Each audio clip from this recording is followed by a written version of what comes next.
작은 교회가 강력한 교회가 될 수 있는 것은 한 가지 능력, 기본적인 능력이 꼭 있어야 돼. 복음의 능력이 있으면 그 교회는 강력한 교회가 될 수 있습니다. 왜 그럽니까? 자, 오늘 본문으로 돌아갑니다. 오늘 본문에 두 가지 비유가 나오는데요. 예수님이 주신 비유예요. 무엇을 비유로 나타내십니까? 하나님의 나라거든요. 하나님의 나라는 겨자씨와 같다. 하나님의 나라는 누룩과 같다. 그 말씀하시는. 그런데 지상에서는 마지막 때 주님 재림하셔서 영원히 하늘나라가 이 땅에 임할 때까지는 교회가 하나님 나라의 모습을 나타내고 있는 것입니다. 그렇다면 하나님의 나라도 작은 씨가 큰 나무가 된 것처럼 적은 양의 누룩이 온 가루에 영향을 미친 것처럼 그렇게 하나님의 나라가 크게 되는데 무엇으로 그렇게 됐는가요? 복음이죠. 예수님 십자가, 부활, 승천을 증거합니다. 너희는 땅끝까지 이르러 내 증인이 되라 예수님 말씀하셨거든요. 그 말씀에 순종하면서 성령 충만 받아서 나가서 전도할 때에 복음의 역사가 일어난 것이고 교회가 세워진 것이고 하나님 나라가 점점 확장이 된 것이죠. 그렇다면 교회도 하나님의 나라의 그림자라고 한다면 교회도 능력을 받아서 정말 많은 사람들을 믿게 하고 꼭 로스앤젤레스 장로교회 멤버십이 있느냐 없느냐 그게 아니라 정말 예수 그리스도를 믿는 사람들이 되는 거고 하나님의 자녀가 되는 것입니다. 천국 백성이 되는 것이죠. 그것을 우리가 행할 수 있는데 그것은 오직 복음의 능력으로만 가능하다는 것입니다. 우리가 그것을 충실히 가지고 행할 수 있으면 작지만 강력한 교회가 될 수 있다는 것입니다. 세 가지로 생각을 해봅니다. 작지만 강력한 교회가 첫째, 규모가 작고 모이는 수가 적다고 낙심하지 맙시다. 조급해하지도 말고. 이거 참 심리적인 거 중요합니다. 여러분 규모가 작고 모이는 수가 적다고 절대 낙심하지 마세요. 하나님의 나라에 대해서 예수님이 말씀하시는 거예요. 겨자씨, 여러분 겨자씨는요 마가복음 4장 31절에 이렇게 기록되어 있어요. 땅 위의 모든 씨보다 작은 것이로되 이 세상에서 씨 중에 가장 작은 씨, 그 씨를 갖다 심어봐라. 나무가 나오기 시작하는데 3m 내지 4m 된. 근데 뭐 길이만 위로만 올라가겠어요? 가지가 막 뻗어나가면서 잎이 열리고 막 그러잖아요. 그러니까 새들이 깃드는 거죠. 큰 나무가 되는 거예요. 여러분 생각을 해서 요만한 겨자씨 하나가 엄청난 그 나무가 됐다는 거 한번 비교를 해보세요. 하나님의 나라는 그렇게 된다는 것입니다. 사이즈 너무 신경 쓰지 마세요. 복음의 능력이 들어가면 그렇게 되는 거예요. 씨가 그렇게 된 건 뭐예요? 생명의 능력이 있는 거예요.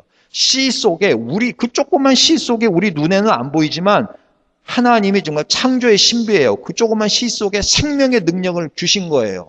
그러니까 땅 속에 들어가서 없어져 버렸어요. 썩어질 것 같아요. 근데 씨는 썩죠. 그런데 썩음으로 인해서 거기서 싹이 난다는 말입니다. 생명이 올라오는 거예요. 여러분 씨 안에 생명이 보입니까? 안 보이죠. 근데 그 안에 생명이 있다 그 말이에요. 그 생명도 보통 생명이 아니라 엄청나게 그런 큰 나무에 그 모습이 여기에 감춰져 있다는 거예요. 하나님 나라는 예수님 오셨을 때 감춰져 있다 그거예요. 그게 이제 예수님이 사역하시면서 점점 드러나는 것이죠. 그래가지고 나중에 승천하신 다음에 제자들이 성령 충만 받고 나서는 그냥 하나님 나라의 복음의 능력이 막 전 세계에 퍼지는 거 아닙니까? 바울이 3번에 걸쳐서 선교 여행을 하면서 가는 곳곳마다 믿는 사람들이 생겨나고 교회가 세워지고 능력의 역사가 일어나는 거예요. 조그만 씨부터 그렇게 되는 거예요. 그러니까 중요한 거는 낙심하지 말라고. 하나님이 하시면 그런 일이 이루어지실 줄로 믿습니다. 여기 서말이라고 그랬어요. 이 서말은 엄청난 분량, 쉽게 말하면 4인 가족이 하루 먹고도 남을 그런 분량이라는 거예요. 그 정도 되는 분량인데요. 거기에 누룩 조금만 넣으면 온 전체에 영향을 줘서 그게 부풀어 오른다는 것입니다. 그러니까 여러분 누룩도요. 집어넣을 때는 누룩이 보이지만 일단 가루 속에 들어가면 누룩이 보입니까? 안 보입니까? 안 보이는 거예요. 없어져 버리는 거예요. 마치 겨자씨가 땅속에 들어가서 없어져 버리는 것과 같아요. 자체는 없어져요. 그런데요. 그 효과는요. 부풀리게 하는 효과는 온 가루 전체에 다 퍼진다는 거예요. 안 간 데가 없는 거예요. 터치 안 된 데가 없다는 거예요. 거기서 효과가 나타나서 부풀어진다는 것입니다. 복음의 능력이 그렇습니다. 전도의 능력이 그렇습니다. 하나님이 역사하시면 놀라운 효과가 일어난다는 것입니다. 그러므로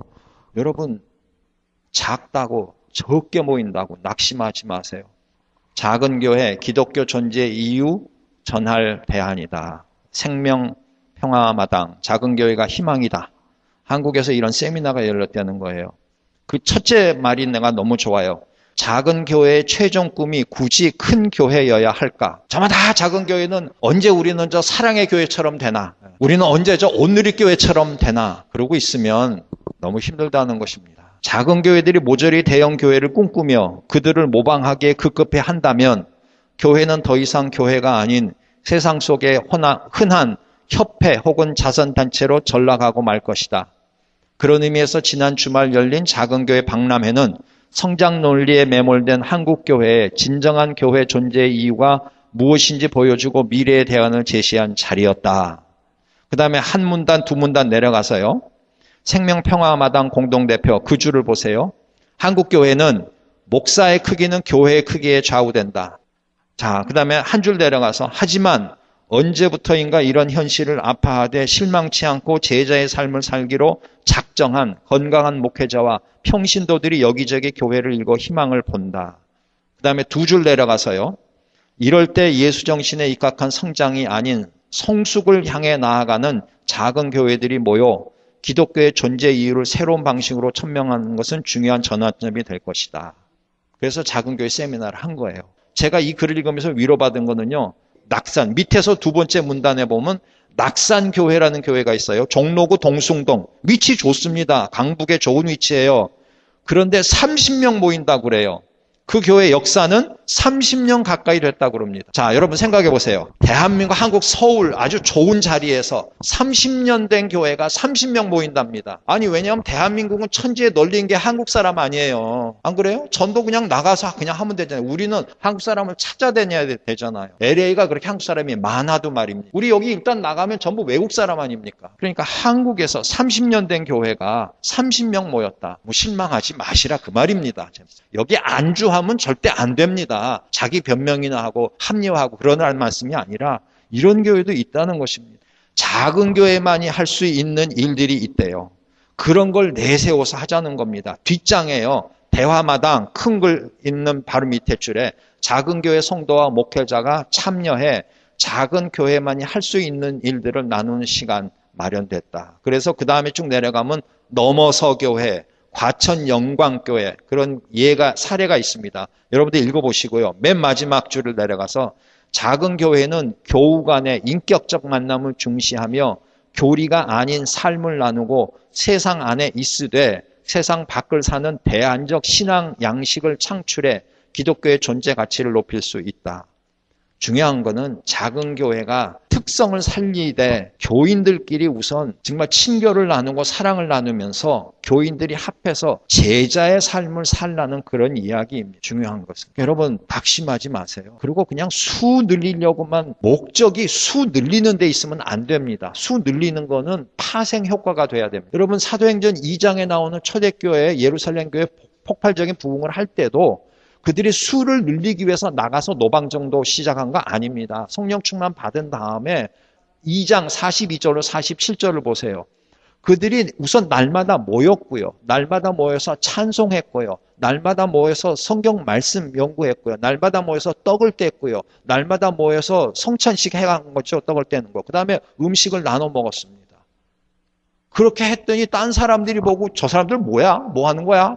그러다가 보니까 예수 믿는 사람들이래. 이래가지고 딴 사람들이 구경을 와가지고 소문을 듣고 칭송하면서 그 다음에 47절 말씀 날마다 믿는 자의 수를 더하여 주시는 거예요. 누가? 하나님이. 그들이 나가서 뭐 끌고 들어온 거 아니에요. 그들은 모여서 정말 신령한 그런 영적인 삶을 산 거예요. 소문이 난 거예요. 불이 일어난 거예요. 사람들이 불구경 온 거죠. 하나님이 날마다 구원받는 자의 수를 늘리게 해주신 거예요. 그러니까 파생 효과예요. 우리가 정말 올바로 믿음 자세를 가지고 예배 이 시간만이라도 정말 온전히 하나님께 나를 드리는 심정으로 예배를 드린다면 하나님이 예배 받으시고 기뻐하시면 우리에게 우선 영으로 육으로 복을 주시죠. 평강을 주시고 기쁨을 주시고 하나님이 내 예배를 받으셨다라는 확신을 주시잖아요. 우리가 힘이 나죠. 그럼 이 한 주간 살 때 기쁨으로 살 수 있잖아요. 그런데 우리의 그런 변화된 모습을 보면 사람들이 매력을 느낀다고 말입니다. 그래서 자연히 전도의 효과가 생긴다는 것이죠. 물론 우리 가정에서나 내 주위에 있는 사람들, 예수 믿지 않는 사람들에게 전도해야 합니다. 그러나 우선순위가 그렇게 돼야 한다는 것입니다. 교회의 원리예요. 여러분 실망하지 마시고 우리가 이렇게 나가자고요. 자, 그 다음에 자란 다음의 모습이에요. 그래서 커지면 어떻게 해요? 겨자나무가 커졌더니 어떻게 돼요? 많은 새가 와서 깃들었다고 그래요. 자, 누룩이 퍼졌더니 어떻게 돼요? 빵이 부풀었다고 그래요. 효과가 분명히 나타나는 것입니다. 눈에 볼 수 있는 효과가 나타나는 거예요. 그 능력이 나타나는 것입니다. 천국의 모습이 그렇습니다. 하나님의 나라. 복음의 능력이 바로 그것입니다. 우리는 그것을 바라봐야 돼요. 로스앤젤레스 장로교회가 정말 능력을 행하는 것입니다. 우리가 알지 못하는 때에 정말 능력의 역사가 나타날 수 있는 겁니다. 두 번째 장을 보세요. 두 번째 장. 작지만 강한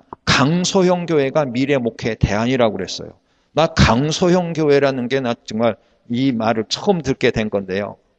맹목적인 교회 성장주의에 대한 회의론이 확산되면서 작지만 강한 교회, 이른바 강소형 교회가 미래 목회 대안으로 주목받고 있다.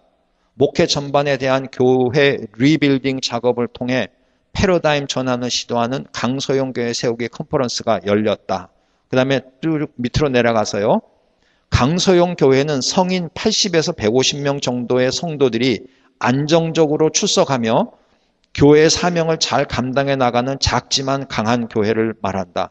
다시 얘기했지만 이거 한국에서 80명에서 150명이니까 그 한국에 있는 목사님 계산 방법으로 한다면 10을 나누면 8명에서 15명이에요. 안 그래요? 한국에 있는 목사님들이 10을 곱하라고 그랬거든요. 미국 교인 수하고 한국 교인 수. 근데 우리가 5 정도로 곱해 본다고 할지라도 80명을 5로 나누면 얼마예요? 16명 정도 되잖아요. 그렇죠? 150명 5로 나누면 30명 정도 되는 거예요. 그러니까 우리 이민교회 상황에서는 그 정도면 일단 시작은 될 수 있겠다 생각을 해보는 거죠. 그 다음에 쭉 내려가 보세요. 쭉 내려가면 조금 읽은 거에서 두 문단을 더 내려가면 강소형 교회 세우기는 크게 3단계를 거쳐 완성된다 그랬어요. 첫째, 성인 30명 출석과 5천만 원 예산의 자립기. 두 번째, 성인 80명 출석과 1억 5천만 원 예산의 성장기. 세 번째, 성인 150명 출석과 3억 원 예산의 완성기. 중요한 거는 하나님이 사랑하시는 교회고 하나님이 부흥시켜 주시기 원하는 교회면 사람 보내주십니다. 우리가 바로 믿고 예배를 바로 드리고 정말 우리의 삶이 그리스도인의 삶으로 다른 사람들에게 그렇게 영향력을 준다면 자연히 사람은 오게 된다 그 말씀입니다. 하나님이 오게 해주시는 거죠. 밖으로 나가서 전도하기 이전에 우리가 해야 할 일들을 하자는 것입니다. 자, 그 두 번째 장 작지만 강한 교회 중간에 보세요. 뉴스 미션 고 패러그래프 고 문단을 보세요. 거기 두 번째 줄부터 읽어드립니다. 신앙과 삶이 유리되지 않는 복음의 확신, 하나님의 가족으로서의 공동체성, 체계적이고 실제적인 양육, 평신도들의 은사 활용 사역, 세상과 소통하는 전도력, 지역사회에 대한 영향력 제고, 건강한 기독교 영성 등을 강점으로 한 교회. 그러니까 물론 고용수 목사라는 분이 하나의 이런 자기의 제안이죠. 이 사람 말씀이 다 옳다는 건 아닙니다. 그런데 우리가 한번 생각해 볼 부분들이 있어요. 신앙과 삶이 유리되지 않는 복음의 확신. 이게 복음의 능력이거든요. 여러분 우리 다 구원 받았죠? 확신 있으시죠? 우리 다 구원 받았어요. 우리가 이 땅에서는 이러고 살지만 주님 오시면 우리는 천국 가서 영원히 주님과 함께 왕노릇하는 거 다 믿으시죠? 네, 아멘. 다 믿는단 말이에요. 그 우리 복음의 확신은 있어요. 그렇다면은 우리가 그걸 바라보면서 우리는 이미 승리한 사람들인데 그 확신을 갖고 현실 속에서 그런 자세로 살고 있느냐 그 말이죠. 교회에 어려운 일이 있고 재정적으로 압박을 당하고 뭔가 그런 게 되면 패배의식에 먼저 근심 걱정. 난 안 되는구나. 이런 생각 든단 말이에요. 아니면 막 조급해지는 거예요. 어떡하지 근심 걱정되고. 여러분 안 그래요? 나는 죽으면 천당 가서 주님과 함께 영원히 왕노릇 할 것이고 나는 영원한 생명을 얻었다. 이런 생각 가지고 진짜 여기서 사느냐 말이에요. 그걸 내 삶에 매일매일 삶에 적용하느냐 그 말. 정말 우리가 복음의 확신을 가지고 그것을 나타나는 삶을 사느냐 그걸 한번 생각해 보자. 만약에 우리가 그걸 가진다면 여러분들의 직장에서의 자세가 달라질 것입니다. 여러분들의 가정에서의 자세가 달라질 것입니다. 불평하고 이럴 게 아니라 기쁘잖아요. 기쁜 거예요. 제가 목요일 날도 말씀드렸지만 어떤 그분이 유명한 말을 했어요. 우리 그리스도인들에게는 이 세상이 정말 우리가 경험할 수 있는 지옥이다. 우리 나중에 죽으면 세상하고는 비교가 안 되는 또 좋은 좋은 곳으로 가니까 말씀 이해가 안 되세요? 우리 그리스도인들에게는 이 세상이 지옥이에요. 우리가 경험할 수 있는 최악의 상태가 이 세상이란 말이에요. 왜? 우린 죽으면 제일 좋은 데 가니까 더 이상 좋을 수가 없는 곳이에요. 그러니까 살아있는 동안 여기서 겪는 것이 우리가 겪는 최악의 지옥이에요. 우리는 이거보다 더 나쁜 걸 경험할 수 없어요. 그런데 안 믿는 사람은 어때요? 죽으면 더 최악, 지옥으로 가죠. 그러니까 안 믿는 사람들은 이 세상, 그들의 이 세상의 삶은 그들이 경험할 수 있는 최상의 것이다. 그들에게는 세상이 천국이다 그 말입니다. 왜? 그들은 죽으면 지옥 가니까. 꺼지지 않는 불에 영원한 고통을 당하니까 세상이 차라리 낫죠. 그들에게는. 여러분 우리가 진짜 그런 믿음을 가지고 산다면 우리의 말과 행동이 달라질 수 있다는 것입니다. 가정에서 달라지고 내 직장이나 사업체에서 달라지고 내 이웃과 대할 때 달라지고 교회 안에서도 달라지는 것이죠. 여러분들 그걸 가지고 살자는 것입니다. 그 다음에 하나님의 가족으로서의 공동체성. 우린 진짜 서로 가족의 이름으로만 자매, 형제 이러지 말고 정말 우리 가족이라고 생각하고 저 사람 우리 가족의 일원이라고 생각하고 이렇게 나누면서 살자는 것이죠. 내 가족만 하는 사람들 너무 핵가족이 옛날에 핵가족인데 요즘은 진짜 이기적인 핵가족이 돼버렸더라고요. 그냥 아버지, 엄마, 내 아내, 내 남편, 내 아들, 내 딸 그게 하여튼 제일 중요해요. 거기로 그냥 그 다음에 울타리를 친다고 말. 할머니, 할아버지만 해도 벌써 울타리 밖이에요. 그러지 말고 가족으로서의 공동체성. 그 다음에 체계적이고 실제적인 양육. 그래서 금년에 양육을 실시하려고 합니다. 그 다음에 은사 활용입니다. 세상과 소통하는 전도력. 그리고 지역사회에 대한 영향력. 그것을 우리 교회가 한번 금년에 추구해보자 하는 것입니다. 씨가 자라서 나무가 되니까 큰 나무가 되니까 새들이 와서 깃들여요. 우리 교회가요. 그런 교회가 돼야 돼요. 새들이 와서 깃들일 수 있는 교회. 우리가 좀 품어야 되는 거예요. 우리 교회는요. 당장 저기서 스트릿 피플이 들어온다. 에이즈 환자가 들어온다. 여기 옆에 와서 앉으세요. 내 옆에 와서 앉으세요. 나부터도 그런 말 못할 것 같아요. 스트릿 피플이 저기 들어온다. 나부터 인상 써질 것 같아. 저 사람 뭐하러 왔지? 교회는 그러면 안 된다는 것이죠. 에이즈 환자가 왔어요. 나한테 올물라. 당신 회개하고 교회 와. 이게 우리의 당신 교회 오려면 회개하고 깨끗이 하고 와. 예수님 뭐라고 그러셨어요? 아니라고 그러셨어요. 있는 그대로 오라고 그러셨어요. 예수님이 깨끗게 해주시는 거예요. 우리 교회가 새들이 깃들 수 있는 교회가 되기를 위해서 우리 자신의 생각 구조와 마음 태도를 바꿔야 된다는 것입니다. 그 다음에 영향력입니다. 여러분들 우리의 영향력이 얼마나 되는지 한번 테스트해 보셨습니까? 여러분들도 한번 생각해 보세요. 여러분 가정에서 여러분의 위치가 어때요? 부부관계, 부모-자식 관계. 또 여러분들 사회 속에서 직장이나 사업체 속에서 여러분들의 위치가 어때요? 여러분들이 말하면 영향력이 있습니까? 그래서 금년에 우리 적은 무리지만 영향력 있는 삶을 살자는 것입니다. 자, 그러면 그렇게 살기 위해서 어떻게 해야 합니까? 이게 이제 가장 중요한 거예요. 개인적으로는요. 초대교회 생각해 보세요. 그 베드로 막 예수님을 저주하던 자, 도망갔던 놈, 옷 혼입을 덮고 있다가 옷 뺏기니까 벌거벗고 도망가는 놈. 얼마나 창피한 모습이에요. 근데 그 사람들이 어떻게 달라져요? 죽음을 각오하고 예수를 증거하잖아요. 무슨 일이 일어났어요? 오순절날 성령 충만을 받았죠. 예수님의 말씀 순종하고 모여서 기도하다가 성령 충만 받았습니다. 어떻게 그런 영향력 있는 삶을 삽니까? 어떻게 다른 사람을 품을 수 있습니까? 어떻게 우리 교회가 정말 힘 있는 교회가 될 수 있습니까? 성령 충만 받아요. 조홍철 목사님이 오셔가지고 그날 설교하셨잖아요. 성령 충만 받으라고 그러셨잖아요. 촛대 얘기하셨잖아요. 기름이 뭐라고 그러셨어요. 그러면서 그분이 스가랴서를 택했지만 사도행전에 대한 말씀 했잖아요. 지난 주일 설교, 아침 설교에. 그러면서 성령 충만을 받으시는 방법이 뭐라고 그랬어요? 기도하는 거라고 그랬어요. 초대교회 때 언제 성령 충만 받았어요? 기도하는 거예요. 또 고넬료 가정에서는 말씀을 전할 때 성령이 임하셨어요. 어떻게 성령 충만 받아요? 말씀 나누고 기도하는 거예요. 다른 방법이 없어요. 여러분 어떻게 이렇게 능력 있는 삶, 능력 있는 교회가 될 수 있습니까? 성령 충만해야 합니다. 복음의 능력도 성령 충만입니다. 사실은. 그렇잖아요. 사도행전을 보세요. 복음의 능력이 확장되는 게. 예수님도 어떻게 그런 능력을 하실 수 있어요? 세례 받으실 때 성령이 비둘기처럼 강림하셨잖아요. 하나님의 아들도 성령을 그렇게 받으시고 역사하신 하물며 우리 성령 충만 받아야죠. 그래서 금년에 성령 충만 받으십시다. 어떤 방법으로 해요? 말씀으로요. 어떤 방법으로 해요? 기도로요. 여러분 생명의 삶 저기 3월달치 있습니다. 가셔서 보십시오. 그러나 제가 매주일 나눠드리는 거 있죠. 복음서. 제가 왜 복음서를 택했나? 그죠? 예수님 중심으로 다시 한번 우리가 해보자는 거죠. 여러분 그거를 한 장씩 매일 읽으세요. 그 한 장 속에서 내가 무엇을 은혜를 받았나 적어보세요. 은혜 받은 대로 어떻게 살겠는가 한번 적어보세요. 여러분의 삶이 달라질 줄로 믿습니다. 여러분 힘내십시오. 이거 됩니다. 이건 제 말이 아닙니다. 주님의 말씀입니다. 우리 교회 부흥되길 원하십니까? 강력한 교회 되길 원하십니까? 적지만 사이즈도 작고 적게 모이지만 여러분 누룩처럼 여러분 겨자씨처럼 성령의 능력이 함께 하시고 주님이 함께 하시면 그렇게 될 줄로 믿습니다. 그날을 바라보면서 정말 강력한 소형교회가 될 수 있는 저희들이 되기를 소망하면서 함께 일어나는 저와 여러분 되시기를 간절히 기원합니다.